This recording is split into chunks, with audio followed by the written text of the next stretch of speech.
2023 में गाइज आप लोगों को कनाडा आना चाहिए कि नहीं आना चाहिए, ठीक है। ये एक बहुत बड़ा मतलब क्वेश्चन हो चुका है। बहुत सारे लोगों को मैंने देखा है इसके ऊपर वीडियो बनाते हुए। फिर बहुत लोग आपको आपके घर में भी जो लोग यहाँ पे पढ़ते होंगे वो आपको बोलते होंगे कि यार हर चीज़ का रेट बढ़ रहा है यहाँ पे, पता नहीं फ़ी कैसे पे करेंगे, रेंट का प्राइस बढ़ रहा है, सर्वाइव कैसे करेंगे, ये भी समझ में नहीं आता है बहुत लोगों को, ठीक है।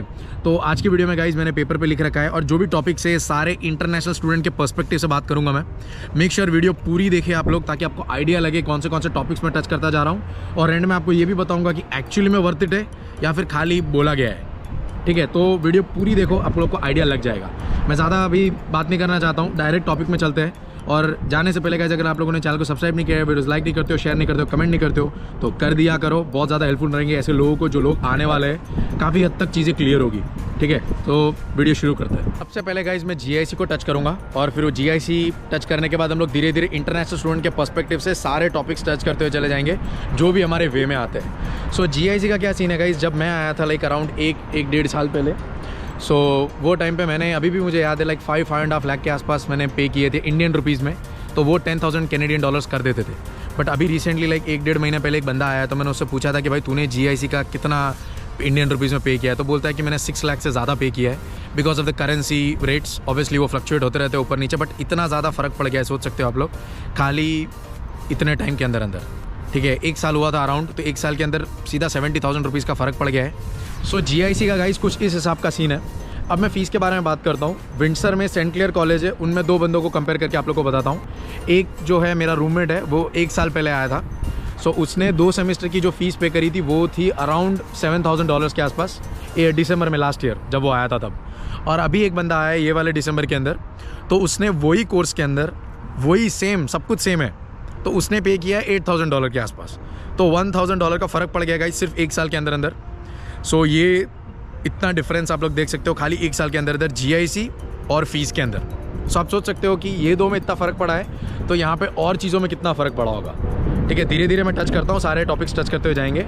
बट मेन जो फीस और जीआईसी मैंने पहले इसलिए टच किया बिकॉज ये ऑलरेडी इंडिया में ही हम लोग शुरू कर देते हैं। इंडिया में हम लोग को पे करना पड़ता है, बिकॉज तभी आप वीज़ा अप्लाई करोगे और तभी आप क्राइटेरिया फिल करते चले जाओगे। सो ये बर्डन आप लोग को इंडिया के अंदर ही लेना पड़ेगा। उसके बाद जब यहाँ पे आओगे आगे के सेमेस्टर की फ़ीस और ये सब पे करते चले जाओगे। बट मैं वो भी बताता हूँ आप लोग को किस तरीके से आप लोग को कितना फ़र्क पड़ेगा उसके अंदर। उसके बाद मैं बात करता हूँ रेंट के बारे में गाइज़। यहाँ पे मैं विंडसर का छोटा सा एग्जांपल दे देता हूँ आपको, फिर उसके बाद टोरंटो और वैंकूवर के बारे में बात करेंगे। बिकॉज विंडसर एक छोटा सा गाँव है गाइज़, तो ऑब्वियसली यहाँ पे जो प्राइजेज़ और ये सब दिखेगा आप लोग को वो बहुत कम होगा compare to that of Toronto and Vancouver. यहाँ पे क्या है ना गाइज़, कुछ टाइम पहले जब मैं आया था तब हम लोग का क्या सीन था कि शेयरिंग में अगर आप लोग यहाँ पे रूम लेते हो तो $300 के अंदर आप लोग को शेयरिंग पड़ेगा, ठीक है। 2 bedroom house, 3 bedroom house depending. But अभी आप लोग देखने जाओगे जो अभी स्टूडेंट्स आ रहे हैं उनको इतना एक्सपेंसिव पड़ रहा है गाइज़। जो 300 मैं दे रहा था ना, $300, वही बंदे वही रूम सेम देखने जाओगे ना तो $350-400 हो चुका है। विंडसर के अंदर $50-$50 $100 का इंक्रीमेंट हो गया है रेंट के अंदर। अगर मैं पर्सनल बात करने जाऊँ तो विंडसर के अंदर लाइक $400 के आसपास आप लोग को पर्सनल रूम लेना पड़ेगा। एक बंदा मेरे कॉलेज में पढ़ता था, मेरे क्लास में ही था, तो उससे मैं पूछ रहा था कि भाई तू कितना पे करता है पर अकेले इंडिविजुअल रहने में।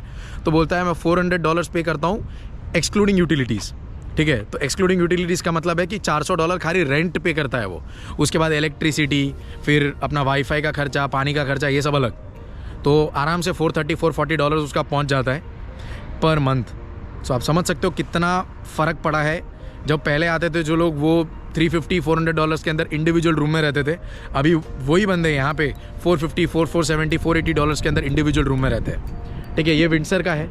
अब टोरंटो के बारे में बात करूँ तो टोरंटो का तो अलग ही सीन चल रहा है, ठीक है। अगर आप लोग टोरंटो, वैंकूवर या इस तरीके आजू बाजू के इलाकों में आ रहे हो जो लाइक काफ़ी डेवलप्ड है और उस तरीके की जगह है, तो यहाँ पे क्या है ना गाइस, यहाँ पे प्राइसेस बहुत ज़्यादा इंक्रीज़ हो चुके हैं। विंडसर से बहुत ज़्यादा फ़र्क पड़ेगा वहाँ पे आप लोग को। शेयरिंग में आप लोग जाओगे तो यहाँ पे 300 में काम होगा, वहाँ पे शेयरिंग में, यहाँ पे जो प्राइवेट होगा ना उतना शेयरिंग में देना पड़ेगा वहाँ पे आप लोगों को। $400-450 के आसपास आप लोग को शेयरिंग में देना पड़ता है। इंडिविजुअली रहना है तो मेरे हिसाब से तो $550-600 के आसपास इंडिविजुअल चला गया होगा। और अगर आपको कुछ ऐसे रूम्स चाहिए जिसमें बाथरूम अटैच्ड हो, फिर लाइक किचन है और 1 बेडरूम हाउस है, अगर उसमें अकेला रहना है आप लोगों को तो आराम से लाइक $1,000 तक के प्राइस जा चुके हैं टोरंटो के अंदर। बिकॉज जानता हूँ कुछ दोस्त हैं वहाँ पे पढ़ते हुए, कुछ रिलेटिव्स भी है जो वहाँ पे रहते हैं, तो उनसे मैं बात करते रहता हूँ ना, तो प्राइसेस का पता लगता रहता है। अभी एक बंदे से बात कर रहा था, वैंकूवर में है वो।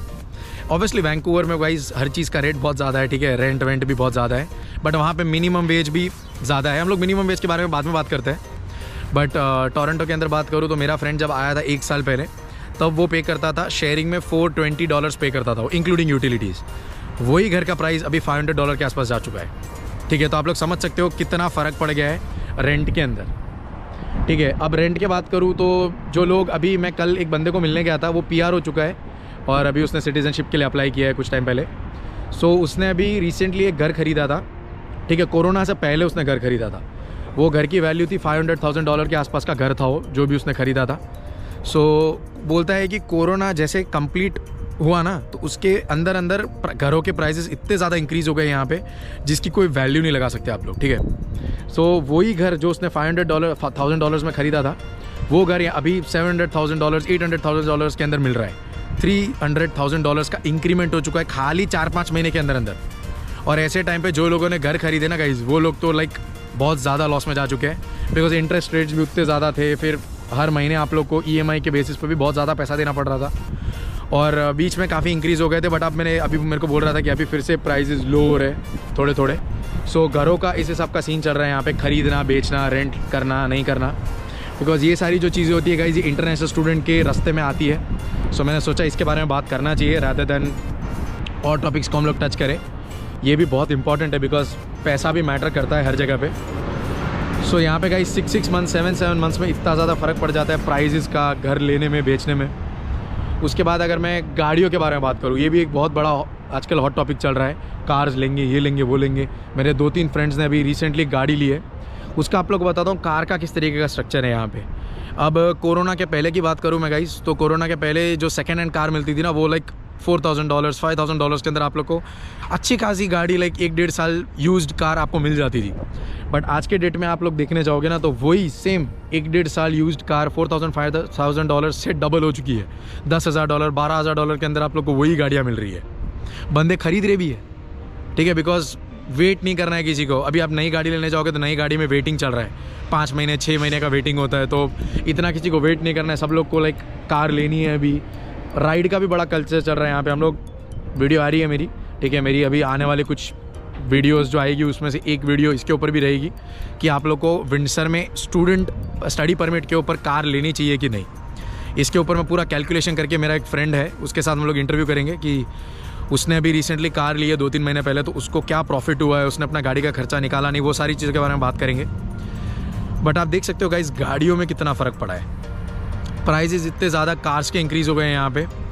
ठीक है, और इन्फ्लेशन इंक्रीज़ होता है, मानता हूँ मैं, 2% 3% इंक्रीज़ हो एवरी ईयर, ठीक है। बट यहाँ पे तो 7% का इंक्रीमेंट चल रहा है इन्फ्लेशन के अंदर। सो इतना ज़्यादा तो दिस इज़ टू मच। ठीक है, सो इसलिए मैंने सोचा कि इसके बारे में वीडियो बनाना बहुत ज़रूरी है, लोगों को पता लगे कि किस तरीके का यहाँ पे प्राइजेस चल रहा है, रेंट के हिसाब से देखने जाओ या कार्स के हिसाब से देखने जाओ आप लोग तो।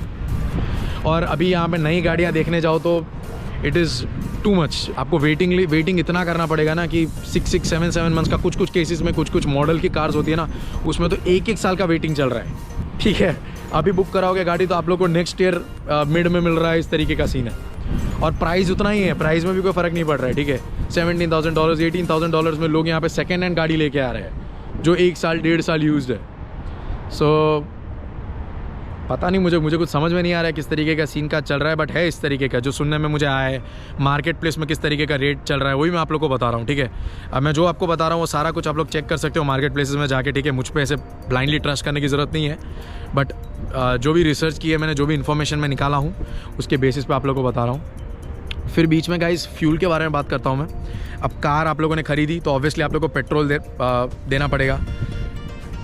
इंश्योरेंस के बारे में बात करते हैं, इंश्योरेंस भी यहाँ पे बहुत ज़्यादा है। ठीक है, अब जैसे फॉर एग्जांपल एक कार ले ली आप लोगों ने कोई भी, तो डिपेंड करता है आप लोग इंश्योरेंस का यहाँ पे प्राइसेस बहुत इंक्रीज़ होने लग गया है। ठीक है, $400 $500 पर मंथ इंश्योरेंस पे देना पड़ रहा है। उसके बाद गाड़ी का सर्विस का खर्चा, ऑयल चेंज कराने का खर्चा, टायर का इनकेस आ गया, बिकॉज विंटर टायर्स आप लोग को लेने पड़ते हैं। ठीक है, समर में तो नॉर्मल टायर्स जो होते हैं वो उस पर कार चल जाती है, बट विंटर में आप लोग को विंटर टायर्स चाहिए, बिकॉज गाड़ी यहाँ पे स्लिप खा जाएगी अगर आप लोग विंटर टायर नहीं है तो।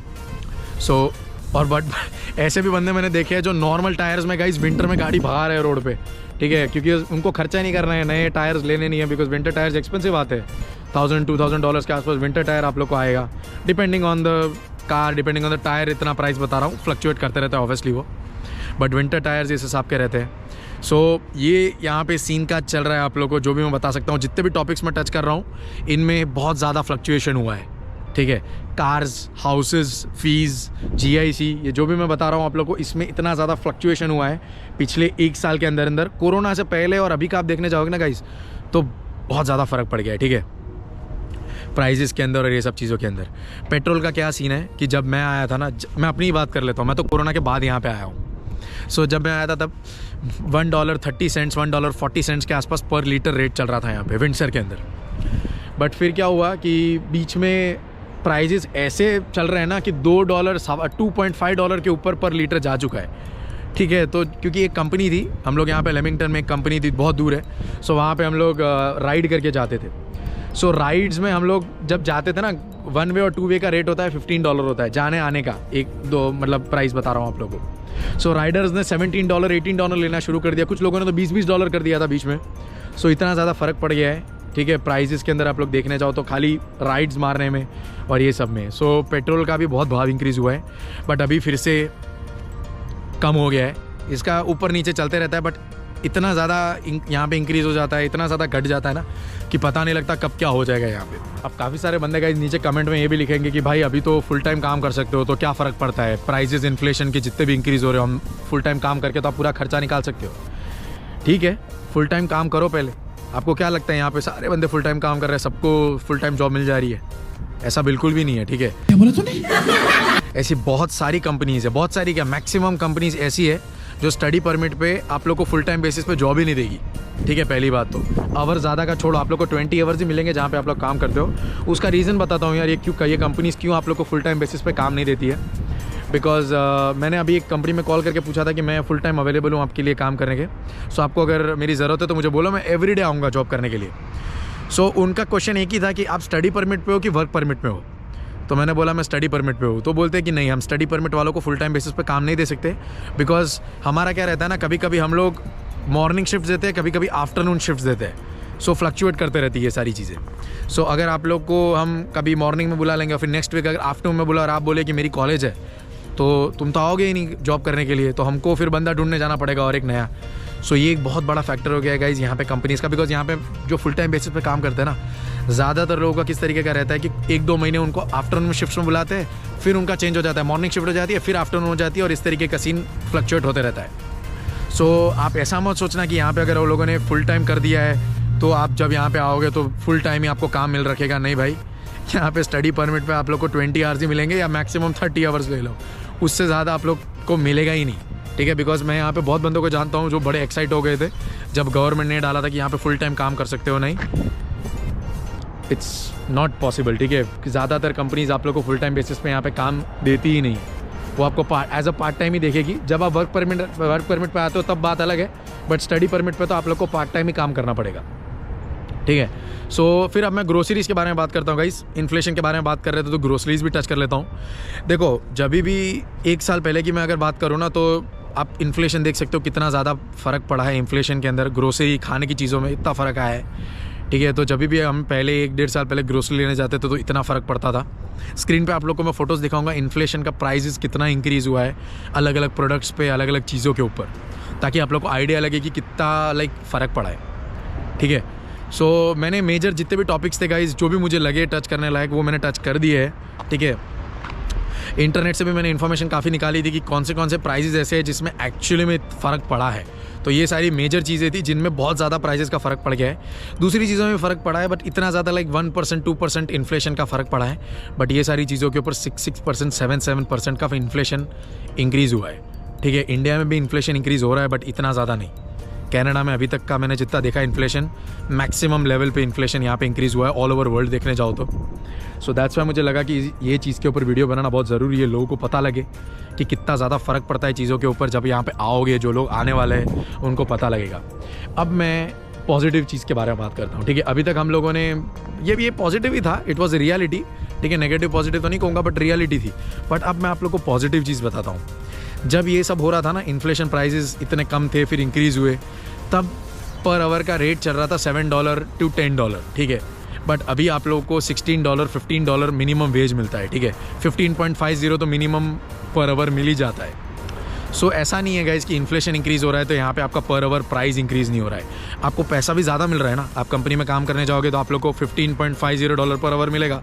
तो ऑब्वियसली आप लास्ट 1 साल 2 साल पहले जो पैसा मिल रहा था उससे ज़्यादा ही कमा रहे हो। तो ऑब्वियसली आप लोग इन्फ्लेशन से फाइट कर सकते हो अगर प्राइस आपके इंक्रीज़ हो रहे हैं तो। सो अगर आप लोग इस तरीके से देखने जाओगे तो ज़्यादा फ़र्क नहीं पड़ेगा, ठीक है। इसलिए मैं हमेशा कहता हूँ गाइस कि आप लोग पॉजिटिव साइड को देखें, ना कि खाली नेगेटिव साइड को देखना, ठीक है। मानता हूँ इन्फ्लेशन इंक्रीज़ हो रहा है, बट ऐसा भी नहीं है कि इन्फ्लेशन इंक्रीज़ होने की वजह से आपके प्राइजेस इंक्रीज़ नहीं हुए पर आवर, वो भी इंक्रीज़ हो गए। तो ऑब्वियसली प्राइजेस पर आवर इंक्रीज़ हो रहा है तो you are able to meet the criteria. So ये सारी चीज़ें थी गाइस जो मुझे बतानी थी आप लोगों को। आशा करता हूँ आप लोग को समझ आया होगा कि यहाँ पे इन्फ्लेशन का कितना ज़्यादा फ़र्क पड़ा है, चीज़ों का कितना ज़्यादा प्राइजेस में फ़र्क आता है, ठीक है। और एक चीज़ कहूँगा गाइस, मैं यहाँ पे आओगे ना तो अच्छा बुरा मुझे नहीं पता क्या सीन है क्या नहीं, बट अगर आप लोग हार्ड वर्किंग हो, आप सुबह दिन रात मेहनत कर सकते हो, काम कर सकते हो, तो आपको इन्फ्लेशन का कोई फ़र्क ही नहीं पड़ेगा, ठीक है। If you are able to work hard, if you are like आपके अंदर वो डिटर्मिनेशन है, हार्ड वर्किंग आदमी हो, सुबह शाम दिन रात काम कर सकते हो, इतनी कैपेसिटी है। शुरू के 2-3 साल आप ना भूल जाओ, सब कुछ भूल जाओ 2-3 साल, और आप लगे रहो, जॉब करते रहो, 2-2 3-3 जगहों पे जॉब करो, जितना पैसा इकट्ठा कर सकते हो करने का ट्राई करो शुरू में।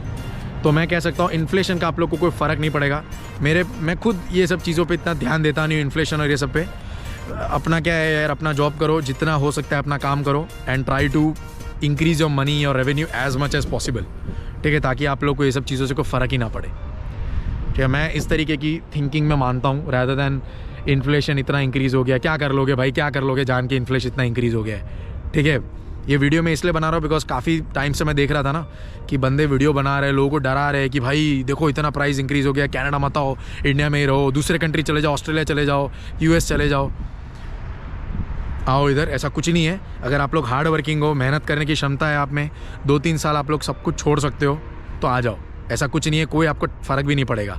एंड मैं एक वीडियो बनाऊंगा अभी कुछ टाइम के अंदर, मेरे चैनल पे एक वीडियो आएगी कि आप लोग को फ़ीस किस तरीके से पे करनी है, ठीक है, किस तरीके से फाइनेंशियल कैलकुलेशन करके आप लोग को चलना है, ताकि आप लोग $10,000 पे कर सकते हो, आपका रेंट निकाल सकते हो, आपके दूसरे खर्चे निकाल सकते हो फ़ीस पे करने के साथ साथ, ठीक है। तो इसके ऊपर भी मैं एक वीडियो बनाऊंगा। और कार के ऊपर मेरे फ्रेंड के साथ एक इंटरव्यू करना है मुझे कि उसने कार ली है, किस बेसिस पे उसको क्या प्रॉफिट हुआ है क्या नहीं, इसके ऊपर एक बहुत डिटेल वीडियो बना रहा हूँ मैं फ्यूचर के अंदर, ठीक है।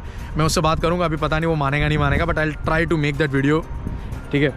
सो यही था गाइज आज के वीडियो में, जो भी सारी चीज़ें मुझे बतानी थी आप लोगों को मैंने बताने का ट्राई किया है। कैसा लगा मुझे ज़रूर कमेंट करके बताना। वीडियो अच्छा लगा तो लाइक करना, शेयर करना, कमेंट करना, सब्सक्राइब करना। फिर हम लोग मिलते हैं अगली वीडियो में, तब तक के लिए बाय बाय।